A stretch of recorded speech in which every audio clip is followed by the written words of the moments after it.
No smoking or illegal drug use. With pregnancy, it is a lot on our body. It is physically hard and demanding. What if I'm on antidepressants or anti-anxiety medications?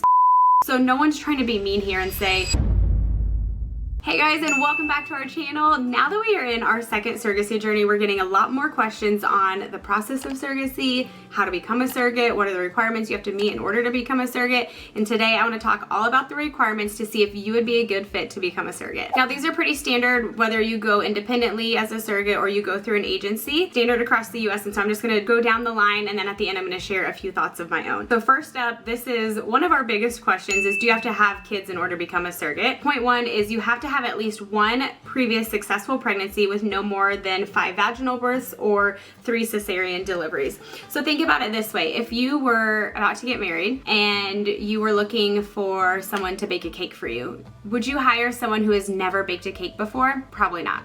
If you were about to build a house, would you have a contractor who has never built a house before? Probably not. The same goes for surrogacy. You have to have at least one previous birth so that fertility doctors can look at your records and see, yes, her body can carry a baby, can deliver a healthy baby. She would be a good fit to become a surrogate. Now with the 5 vaginal births and 3 cesarean deliveries, it's kind of standard, but based off of the fertility doctor. If you have had more cesarean births or you desire to do a VBAC instead of a C-section this time, I think it's just them looking at your records and based off of your history, kind of doing it like on a case-by-case basis. This one goes along the lines with our first point, but point 2 is to have no major complications with the previous pregnancy. Now, we all know that pregnancy in general is a lot, and it can be a complicated process. So if you have a high-risk pregnancy on top of an IVF transfer, an IVF pregnancy, that's just a lot for a fertility doctor to handle, for intended parents to look at. We want a smooth, healthy, no bump in the road type of pregnancy. And so if you have records to prove that, then that's the best route. Yes, things can always happen in pregnancy, but if you have records that show high risk, complications, intended parents would not want to have you as a surrogate because they're putting a lot of time and energy and effort and money into this and their embryos, that would just be a harder journey, less successful rate for the embryo and a more complicated pregnancy. Point 3 is to be currently raising your own children. This also goes with our point 4, so I'm going to kind of do it together. You need to have a good support system and be financially stable without the reliance of government aid. Now, you don't want to do surrogacy for money. Yes, it's standard to compensate surrogates, but because there are so many moving parts, there's the possibility of it not working out, of a transfer not being successful. That will add a ton of stress on your plate if you're relying on surrogacy to live off of. And so with raising your own children, that is showing intended parents and showing an agency that you are in a good place mentally, physically, psychologically to be raising your own family before you're able to help someone else raise theirs or start their family. But then also with your support system, having somebody there who can be with you through this journey for the hard times. Again, pregnancy is very draining and exhausting and physically hard on your body. So to have someone with you who can go to appointments with you and help you with shots possibly and walk through the pregnancy with you is so important. It could be a spouse, a boyfriend, a friend, a family member, someone there that is supporting you and who can help you through this journey. And then with that, being financially stable with no government aid. Again, that's just showing and proving to intended parents that your main focus for this is not money. If you're on state insurance or state aid, then that's showing that you are in a tough place financially, and we all know that finances add so much stress to our plate, and you do not want your body to be in a state of stress and overwhelm with going into a pregnancy. Point 5 is to be between the ages of 21 to 39.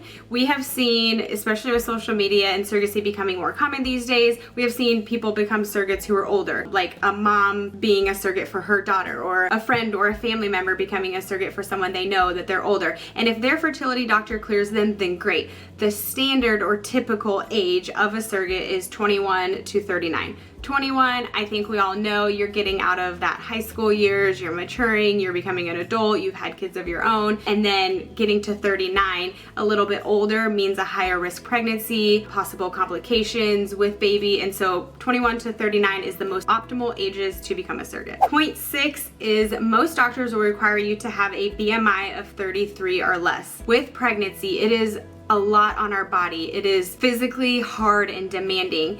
And when you have a BMI of 33 or less, it just puts your body in the best place physically to be at the best health that you can. Personally, I try to focus really hard as I prepare my body for pregnancy to be the healthiest I can be, not only for me, but for the baby that I'm carrying. I feel like in a sense it shows respect for the intended parents that you're taking this with the highest regard of wanting to be healthy for them, for the journey. And with pregnancy being so hard on your body, the less weight that you have to carry around, the better. And I feel like it helps me so much in my pregnancy to have more energy, to be healthy, to be active, to move around. With labor, the healthier I am before pregnancy, throughout my pregnancy, the healthier my labor is, the easier my labor is, and the healthier my recovery is. So no one's trying to be mean here and say, you need to lose some weight, your BMI is over 33. That's not it at all. They want you to be healthy. They want you to be able to carry the best pregnancy possible and have a healthy journey and a healthy baby. And so having a good BMI is so important. Point 7 and 8 I feel like are pretty obvious, but point 7 is no smoking or illegal drug use. I would add into that drinking. You want an upright person, and intended parents would want an upright person to be their surrogate. You don't want someone who is addicted to drugs or alcohol. Obviously, nicotine during a pregnancy is not healthy. Alcohol, drug use is not healthy for a baby. So point 8, no felony convictions. Again, someone who is an upright person, who has their life together in order and is doing this to help someone else, not for wrong motives or personal gain, I guess. Another big question we get is, what if I'm on antidepressants or anti-anxiety medications? So in order to become a surrogate, you have to be off all of your medications within 6 months. I want to say some agencies may require you to be off of them within 12 months. We all know that sometimes medications like that are needed, especially as a mom or postpartum. You know, you're dealing with some anxiety in life for different situations you're going through, and that's fine. And if you had to be on meds, then no worries. Again, surrogacy is a lot. It's a big process and it requires a lot, and it's demanding of you emotionally and mentally. And if you're not in the right place to be able to handle a journey like this, the ups and downs of it, highs and lows of what it could entail, then it's probably not best for you to become a surrogate. So if you're looking to become a surrogate and you are on medication, talk to your doctor, try to get off of those. That way you are off of them within 6 to 12 months before you start a journey or before you look into starting a journey. All right, this one's really important. You have to be able to travel to and from appointments or to transfer. Sometimes it's required out of state if you are matched with a couple who lives in a different country or across the US. You have to have a reliable vehicle. You have to have childcare to help watch your kids if you're going to appointments. And so being able to be available on call is so important. It baffles me when I hear of surrogates who don't answer the phone, who don't get back to emails. I'm like, that's the most important thing in your life at that moment. Obviously your family and your kids, but you're carrying someone else's life. I don't know. And I feel bad for the intended parents who can't get a hold of the surrogate, or agencies who can't get a hold of your surrogate. I feel like at that point, sometimes that's just the motive for them is not in the right place. And that makes me super anxious. That makes me nervous just talking about it. So please, if you're gonna be a surrogate, be just super attentive, available, on call. Just answer your emails and answer your phone calls and go to your appointments and don't miss things. And one thing I wanna add is make sure you are done having your own children. That's not to say that after a surrogacy journey or two, you can't go back and have your own babies. You wanna make sure you're done, because there are times where you may lose a reproductive organ, and that's stuff that you have to talk about in contracts and be mentally prepared for. That if you lost your reproductive organ or something happens in the journey where you are not able to have your own kids anymore, think about how debilitating and crushing that would be, how much resent you would have for either the parents or the surrogate babe that you carried. You would be miserable. I feel like that would be awful. And so talk with your partner, talk with your spouse, come to a decision that, hey, do you think we're done having kids? I think so. Okay, now let's do surrogacy. And then if after you want to and still got all your parts,